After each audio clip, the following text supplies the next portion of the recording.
ओम नमः शिवाय। नमस्कार दोस्तों, स्वागत है आप सभी का हमारे चैनल भक्ति ज्ञान में। दोस्तों, आज मैं आपको शिव महापुराण की कथा सुना रहा हूँ, जिसमें आज हम श्री शिव महापुराण के 6वें खंड के पहले अध्याय की कथा सुनेंगे। आप इस कथा को श्रद्धा पूर्वक मन लगाकर सुने। भगवान शिव जी आप सभी की मनोकामना पूर्ण करेंगे और आप सभी के कष्टों को हर लेंगे। इतनी कथा सुनाकर श्री सूर्य जी ने कहा, हे शौनक आदि ऋषियों, जब ब्रह्मा जी यह वृतांत कह चुके तो नारद जी ने संदेह से युक्त होकर कहा, हे पिता, आपने अंधकासुर की कथा मुझे सुनाई, परंतु मुझे उसमें कुछ संदेह उत्पन्न हुआ है। अस्तु आप उसे दूर करने की कृपा करें। हे ब्रह्मन, आप मुझे यह बतावें कि शिवजी कैलाश छोड़कर मंदराचल को कब गए। नारद के मुख से यह शब्द सुनकर ब्रह्मा जी ने उनकी बहुत प्रशंसा करते हुए कहा, हे नारद, प्राचीन काल में एक दिन श्री शिवजी श्री गिरिजा जी तथा अपने गणों के साथ काशीपुरी गए। उस समय में विष्णु, इंद्र आदि सभी देवता, ऋषि मुनि तथा सिद्ध जन आदि भी अपने परिवार एवं गणों सहित शिवजी की सेवा करने के लिए वहां जा पहुंचे। वहां सबके पहुंच जाने पर शिवजी की जो सभा विराजमान हुई, उसकी सुंदरता का किसी भी प्रकार वर्णन नहीं किया जा सकता। हे नारद, सर्वप्रथम हम लोगों ने मणिकर्णिका में स्नान किया। तदुपरांत भगवान विश्वनाथ का पूजन कर उनकी अनेक प्रकार से स्तुति प्रशंसा की। तत्पश्चात शिवजी के गणों ने भी बहुत प्रकार से पूजा स्तुति की। कैलाशपति शिवजी ने भी जब हम लोगों के साथ भगवान विश्वनाथ की पूजा की, उस समय काशीपति विश्वनाथ ने अत्यंत प्रसन्न होकर अपनी दोनों भुजाएं फैलाकर गिरजापति से भेंट करते हुए कहा, हे कैलाशपति चंद्रभाल, हम और आप एक स्वरूप हैं। आप में और मुझ में किसी प्रकार का अंतर नहीं है। मैं यहाँ पर मूर्ति के रूप में प्रतिष्ठित हूँ और आप संसार का उपकार करने के लिए सगुण रूप धारण कर गिरजा के साथ कैलाश पर्वत पर निवास करते हैं। आपने यह बड़ी कृपा की जो आप सब देवताओं के साथ यहाँ पधारे।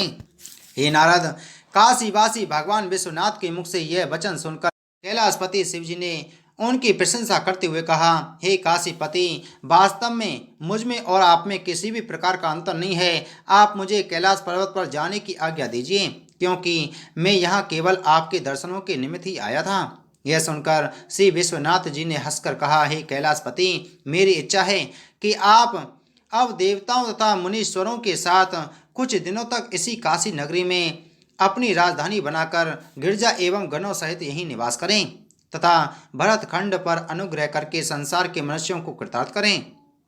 जिस प्रकार आप कैलाश पर्वत को प्रिय समझते हैं, उसी प्रकार इस स्थान को भी प्रिय जानकर यहीं स्थित हों। इस काशीपुरी में जो मनुष्य रहें, आप उन्हें मोक्ष प्रदान किया करें। हे कैलाशपति, तीनों लोक आपकी आज्ञा में रहते हैं। आप सबसे श्रेष्ठ और सबके स्वामी हैं। ब्रह्मा तथा विष्णु भी आपके ही अधीन हैं। आप ही उनकी रक्षा करते हैं और आपकी सेवा करके ही उन्होंने अत्यंत उच्च पद को प्राप्त किया है।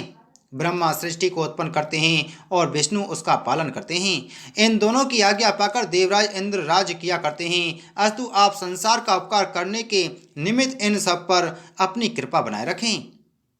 हे नारद, काशीपति भगवान विश्वनाथ की जी के ऐसे वचन सुनकर कैलाशपति शिवजी ने कहा, हे देवताओं के स्वामी, यद्यपि मुझे कैलाश पर्वत अत्यंत प्रिय है, क्योंकि वहाँ भक्त निवास करते हैं, फिर भी मैं काशी को उससे भी अधिक प्रिय जानकर आपके आज्ञानुसार यहीं निवास करूँगा। कैलाशपति शिवजी के मुख से यह वचन सुनकर भगवान विश्वनाथ अंतर्ध्यान हो गए तथा कैलाशपति शिवजी भगवान विश्वनाथ के उसी स्थान पर अपने पूर्णांश द्वारा गुप्त होकर निवास करने लगे। इस प्रकार काशी परम सिद्ध पीठ के रूप में प्रसिद्ध हुई। भगवान कैलाशपति के साथ गिरिजा जी भी वहीं निवास करने लगीं। हे नारद, उस काशीपुरी की महिमा ऐसी है कि जो मनुष्य वहां मरता है, उसे भी श्री शिवजी तारक मंत्र देकर मुक्ति प्रदान करने की कृपा करते हैं। वहाँ जप, तप, संयम और भक्ति किए बिना ही मनुष्य को मुक्ति मिलती है। वह काशी तीनों लोकों में सबसे श्रेष्ठ, सबसे पवित्र तथा प्रज्ञान क्षेत्र के नाम से प्रसिद्ध है। अब मैं तुम्हें वह कथा सुनाता हूँ जिस प्रकार भगवान विश्वनाथ की आज्ञा पाकर गिरजापति शिवजी ने काशी में राज्य किया और मनुष्यों के कष्टों को दूर किया। जब शिवजी ने काशी को अपनी राजधानी बनाई तो भगवती गिरजा भी वहीं रहकर अन्नपूर्णेश्वरी देवी के नाम से प्रसिद्ध हुई। उन्हीं की कृपा से काशी में कोई जीव भूखा नहीं रहता है। वे अपनी प्रजा के संपूर्ण मनोरथों को पूरा करती हैं। हे नारद, यह कथा मैं तुम्हें पहले सुना चुका हूँ कि शिवजी ने अपने अंश से एक मूर्ति को उत्पन्न किया था जिसका नाम भैरव था। उन भैरव ने मेरे पांचवें मस्तक को त्रिशूल द्वारा काट डाला था, क्योंकि मैंने उस मुख से शिवजी की निंदा की थी। मेरा मस्तक काट डालने के कारण भैरव को ब्रह्म हत्या का पाप लगा, अस्तु उसे दूर करने के हेतु वे संसार में भ्रमण कर रहे थे।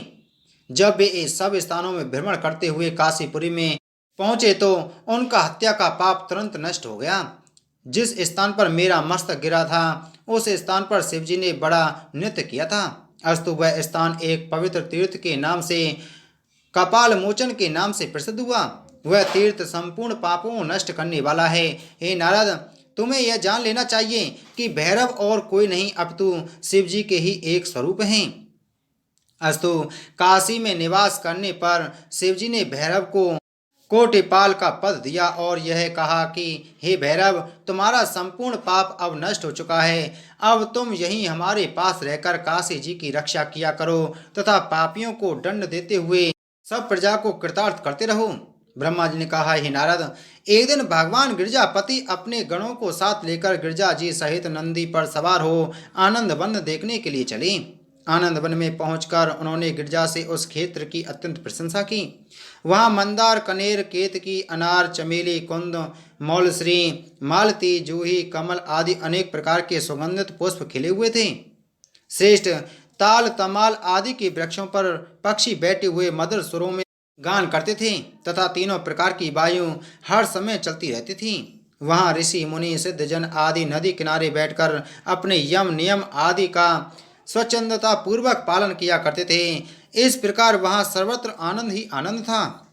हे नारद, उस उत्तम वन को देखकर भगवान गिरजापति ने अत्यंत प्रसन्न होकर माली को बुलाया और उसे पारितोषिक आदि देकर कृतार्थ कर दिया।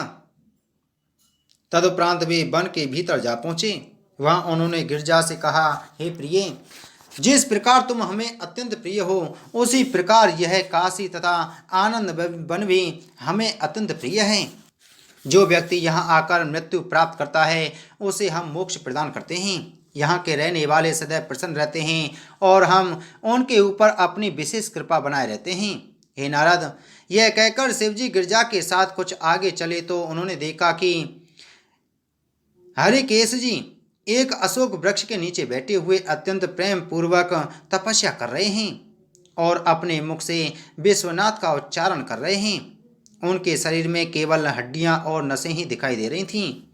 सिंह, सर्प आदि भयानक जीव अपने स्वाभाविक हिंसक भाव को त्याग कर उनकी रक्षा करने के लिए उन्हें चारों ओर से घेरे खड़े थे। हरिकेश की यह दशा देखकर गिरजा ने अत्यंत दयालु होकर शिवजी से कहा, हे प्रभु, यह आपका परम भक्त है और आपके भरोसे पर ही जीवित है, अतः यह जो भी वर मांगे उसे देने की कृपा करें। आप इसके मस्तक पर अपना कर कमल रखिए जिससे यह चैतन्य हो। हे नारद, गिरजा के यह वचन सुनकर शिवजी ने बैल से उतरकर हरिकेश के शरीर को स्पर्श किया और उसे अपनी कृपा द्वारा कृतार्थ कर दिया। उस स्पर्श को पाते ही हरिकेश ने अपने नेत्र खोल दिए। उस समय उन्होंने यह देखा कि करोड़ों सूर्य की प्रभा के समान प्रकाशमान अपने शरीर पर भस्म रमाए हुए पंचमुख त्रिनेत्र 10 भुजाधारी भगवान सदाशिव, जिनके मस्तक पर चंद्रमा विराजमान है और वाम भाग में गिरजा जी सुशोभित हैं, उनके नेत्रों के सम्मुख खड़े हुए हैं। भगवान सदाशिव के उस स्वरूप को देखकर यक्षपति हरिकेश अपने मन में अत्यंत प्रसन्न हुए। तब वे शिवजी को प्रणाम करके उनकी स्तुति करते हुए बोले, हे प्रभु, आपने जो मेरे शरीर का स्पर्श किया उससे मैं पूर्ण स्वस्थ हो चुका हूँ और मेरे संपूर्ण कष्ट पल भर में ही नष्ट हो गए हैं। हे नाथ, मैं आपकी शरण में आया हूँ, सो आप मेरे ऊपर कृपा कीजिए। हे नारद, हरिकेश की इस प्रार्थना को सुनकर शिवजी अत्यंत प्रसन्न हो उसके बिना मांगे ही वरदान देने लगे। वे बोले, हे हरिकेश, तुम हमारे परम भक्त हो, अतः तुम्हें सब प्रकार का आनंद प्राप्त होगा। यह काशीपुरी हमें अत्यंत प्रिय है, अतः हम यह चाहते हैं कि तुम इसकी रक्षा का भार स्वीकार करो। तुम शत्रुओं को दंड देना और हमारे भक्तों को पालना। दंडधर और दंडकर होने के कारण तुम दंडपानी के नाम से संसार में प्रसिद्ध होंगे। हम तुम्हें संभ्रम तथा उद्भ्रम नामक दो गण तुम्हारी आज्ञा का पालन करने के निमित्त देते हैं। वे तुम्हारी आज्ञा पाकर पापियों को भली भांति दंड दिया करेंगे। हम तुम्हें यह भी आज्ञा देते हैं कि तुम काशी में हमारे भक्तों के अतिरिक्त और किसी को मत रहने दो। तुम इस नगरी में रहने वालों को अन्न देने वाले, प्राण देने वाले, ज्ञान देने वाले तथा हमारी आज्ञा से मुक्ति प्रदान करने वाले भी होंगे। जो मनुष्य तुम्हारी सेवा करके हमारी पूजा करेगा वह मुक्ति को प्राप्त होगा। जिस मनुष्य को मोक्ष की अभिलाषा हो उसे उचित है कि वह सर्वप्रथम तुम्हारी पूजा करे, तदुपरांत इसी स्थान पर आकर हमारी सेवा करे। तुम हमारे गणों में सर्वश्रेष्ठ हो। इतना कहकर शिवजी पार्वती सहित अपने स्थान को चले गए। हे नारद, उसी दिन से दंडपानी अथवा दंड विनायक काशी निवासियों को आनंद प्रदान करते हुए वहाँ स्थित रहते हैं। वे दुष्टों के लिए अत्यंत भयानक हैं तथा शिव भक्तों के संपूर्ण दुख दूर करने वाले हैं। संभ्रम तथा उद्भ्रम नामक दोनों गण शिवजी के शत्रुओं को दंड तथा शिक्षा देते हैं। वे दंडपानी शिवजी की आज्ञानुसार ही सब कार्य करते हैं। वीरभद्र ने दंडपानी का आदर नहीं किया, इसलिए उन्हें अप्रसन्न होकर दूसरे स्थान पर रहना पड़ा। अर्थात दंडपानी की सेवा न करने के कारण वीरभद्र को काशीवास प्राप्त न हो सका। अगस्त मुनि भी इसी कारण काशी में न रह सके। उनको भी दंडपानी की सेवा न करने के कारण काशी त्याग देनी पड़ी। हे नारद, धनंजय नामक एक वैश्य बहुत धनवान था। वह शिवजी की सेवा में कुछ भी ध्यान नहीं देता था। इसी प्रकार उसकी माता भी शिवजी के प्रति प्रेम नहीं रखती थी। अस्तु, जब धनंजय की माता मर गई तो धनंजय उसकी हड्डियों को काशी में ले आया। यद्यपि उसे शिवजी से प्रेम नहीं था, फिर भी वह अपनी माता की मुक्ति की कामना करता था। यह देखकर दंडपानी ने शिवजी की इच्छा से यह चरित्र किया कि धनंजय की माता की हड्डियों को उनके एक गण ने देख लिया, जिसके कारण वे तुरंत ही अदृश्य हो गईं। इस प्रकार जब वे हड्डियां गुप्त हो गईं, तब धनंजय ने निरुपाय हो अपने घर लौट आया। अस्तु, काशी में पहुंचकर जो मनुष्य दंडपानी की सेवा नहीं करता उसे बड़े बड़े कष्ट उठाने पड़ते हैं और वह अधिक समय तक नहीं रहने पाता। इसलिए प्रत्येक मनुष्य को उचित है कि यदि वह काशी में रहने की इच्छा रखे तो दंडपानी की पूजा अवश्य करे और शिवजी की भक्ति द्वारा मुक्ति प्राप्त करे। बोलो शिव महाप्राण की जय। बोलो शिव शंकर भगवान की जय। दोस्तों, अगर आपको यह कथा अच्छी लगी हो तो वीडियो को लाइक करें, वीडियो को ज़्यादा से ज़्यादा शेयर करें। अगर आप हमारे चैनल पर पहली बार आए हैं तो चैनल को सब्सक्राइब कर बगल में घंटी के बटन को जरूर दबाएं। तो प्रेम से बोलो शिव शंकर भगवान की जय।